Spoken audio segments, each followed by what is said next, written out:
Всем привет, меня зовут Оля, и пошла третья неделя, как я ношу лайнеры. Пожалуйста, не обращай внимания на прекрасные светофоры на моем лице. Прикол в чем? В чем прикол? Я поменяла капу. Получается, у меня сейчас вторая капа. Как вы можете наблюдать, разговариваю я уже более-менее хорошо.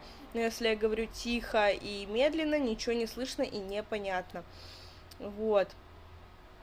Очень интересные были впечатления от смены кап, потому что как будто бы я привыкла к той паре лайнеров, и теперь я ставлю новые, и я понимаю, что что-то у меня во рту не так, что у меня другой свист, и зубы так-то закрываются только на одну сторону. Очень интересно, что будет дальше.